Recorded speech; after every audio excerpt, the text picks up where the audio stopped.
Bon, vidéo spéciale 1000 abonnés. Ouais, je sais, j'ai beaucoup de retard. Aujourd'hui, on va parler d'un de mes groupes préférés. Un groupe qui, pour moi, dépasse largement le cadre de la musique. On va faire le tour de leur discographie, essayer de comprendre pourquoi on kiffe autant, et ensuite parler de leurs futurs projets. Donc laissez-moi vous entraîner dans les méandres de Stupéflip.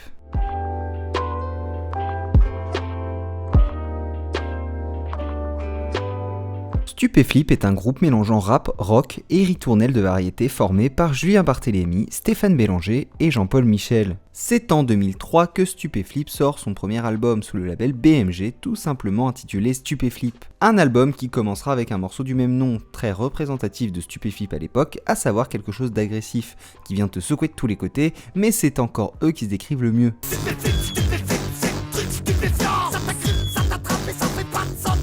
Cet album reprendra le titre Je fume plus de shit sorti quelques mois plus tôt, premier gros hit du groupe qui les fera connaître au grand public jusqu'au plateau de Top of the Pop où ils réaliseront une performance à leur image.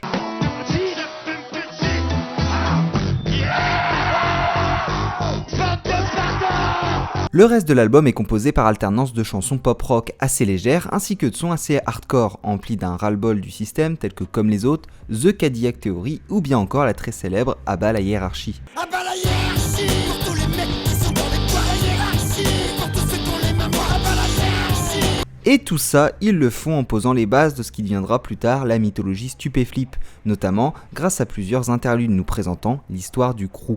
Alors au début je voulais vous faire un résumé de cette mythologie, mais vu le non-sens que c'est, et pour pas perdre tout le monde, il va être très court. En gros, le crew, c'est un groupe obscur venu nous délivrer 3 albums, qui construit ses sons grâce à l'atelier où travaille King Ju, interprété par Julien Barthélémy, appelé la menuiserie. Cette même menuiserie qui perdra son âme en 2099 du fameux calendrier Stupéflip et deviendra une géante machine à fric. Cet univers, il est rempli de créatures et de peuples assez mystiques, on a assez peu d'informations concrètes et tout ça c'est finalement laissé à l'interprétation du public. Je laisserai en commentaire le wiki pour ceux que ça intéresse et sur ce, revenons à leur projet.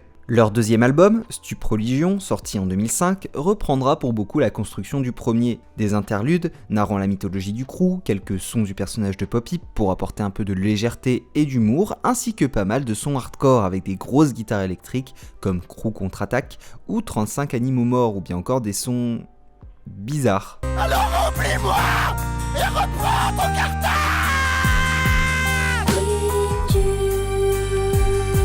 Cet album, il conduira à un procès entre le groupe et leur label suite à la décision de ce dernier de rompre leur contrat pour cause de mévente. C'est ainsi que notre trio devint indépendant suite à la perte de ce procès et sortit un DVD en 2010 afin de financer leur 3e album qui sortira un an plus tard, soit 6 ans après Stupreligion. Hypnoflip Invasion est une petite rupture avec les albums précédents, les grosses guitares électriques laissant place à des sons de plus en plus hip-hop. Niveau diversité, cependant, on a toujours le droit à nos fameux interludes, nous narrant l'avancée du crew, des sons de pop-hip toujours plus hilarants, ainsi que le deuxième gros hit du groupe, Stupéflip Vite. D'ailleurs, il me faut vous livrer une anecdote que j'aime beaucoup sur cet album. Est-ce que vous savez d'où vient ce sample utilisé dans le morceau Stupéflip Vite ?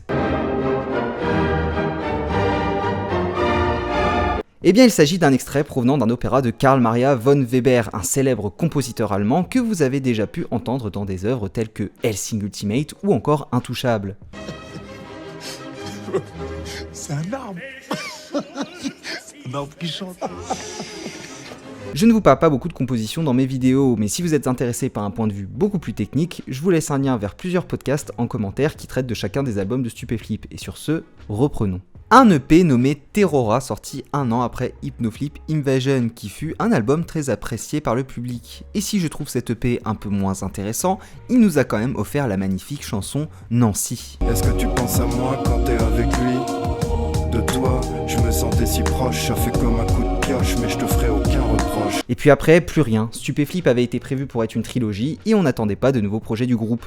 C'est pourtant en 2016 qu'un financement participatif est lancé afin de produire le 4e album, Stupvirus, et tout ce qu'on peut dire, c'est que le public était au rendez-vous. Plus de 400 000 € seront récoltés sur un objectif de 40 000, faisant du projet la levée de fonds la plus importante en Europe pour un groupe de musique. Ce succès entraîna une grande soirée sous le nom de Flip Party organisée par le groupe et qui se révéla être une sorte de grand after dans un hangar avec plusieurs milliers de personnes. En tout cas, c'est comme ça que je l'ai personnellement vécu. Tiens d'ailleurs, c'est moi là dans la vidéo officielle, n'hésitez pas à vous manifester si on s'y est croisé. En 2017, le résultat est là, un album complètement différent de ce qu'avait pu être Stupéflip jusque-là. Presque plus d'interludes parlés, la mythologie du crew étant relayée au second plan et n'étant vraiment utilisée que pour justifier le retour de certains personnages. On y retrouvera des chansons assez proches de ce que faisait déjà le crew, comme avec Understup, mais également des sons beaucoup plus planants et posés comme Creepy Slug ou The Solution, qui semblent pour moi marquer un réel changement dans la musicalité de Stupéflip.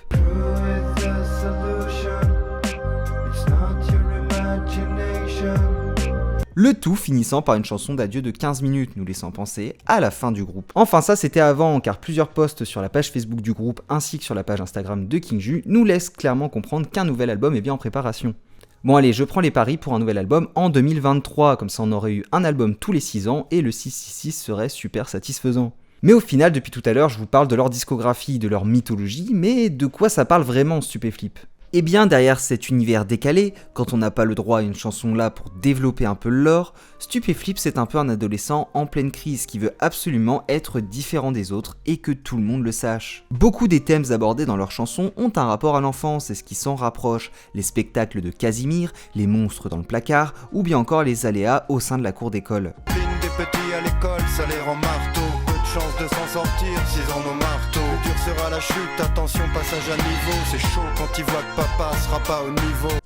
Et finalement, pas grand chose d'autre. Selon ses interviews, King Ju ne fait pas quelque chose car ça a du sens. Pour lui, les paroles d'une chanson ne sont que des épices sur le beat. Chaque histoire, chaque message, chaque élément de la mythologie du crew ne sont pas là pour être cohérents. Certaines rimes n'existent pas pour avoir du sens, mais uniquement pour créer une rime. Tout ça est simplement là pour agrémenter les morceaux de King Ju et laisser libre cours à son esprit créatif sur les rythmiques. Et oui, finalement, le mystère au chocolat, la menuiserie et même King Ju en lui-même, on s'en fout, on est là pour kiffer la musique. Le problème, c'est que ces connards voudraient scénariser le DVD. Et il n'y a rien à scénariser dans Stupéflip. Et pourtant, Stupéflip, est-ce que c'est vraiment que ça ? Pendant l'écriture de cette vidéo, je me suis beaucoup demandé ce qui m'avait autant attiré chez Stupéflip. Et c'est en revisionnant quelques images enregistrées avec mes amis à la Flip Party que j'ai enfin compris. Stupéflip, c'est un phénomène qui a pour moi totalement dépassé King Ju ou le groupe. Il suffit de voir le nombre de créations autour du stup réalisées par les fans sur le groupe ASFH, l'association de stup fanatiques. Stupéflip, c'est un projet qu'on s'approprie autour de certaines valeurs, à savoir être bienveillant envers les autres tout en essayant de mettre en avant ses propres différences. Cette flip party, je me souviens l'avoir passée avec mes potes, non pas devant la scène, mais devant un stand à l'extérieur qui passait les albums du groupe. On était posés par terre et on chantait avec des inconnus. Et pour moi, c'est exactement ça Stupéflip. C'est toutes ces soirées passées à chanter avec mes potes sur les chansons de pop-hip. En effet, le crew ne mourra jamais, tant qu'il y aura des gens pour avoir de tels souvenirs. Et je vais profiter de ce dernier point pour faire une remarque sur l'art en général. Après tout, c'est une vidéo spéciale 1000 abonnés, faut bien qu'elle se démarque un peu.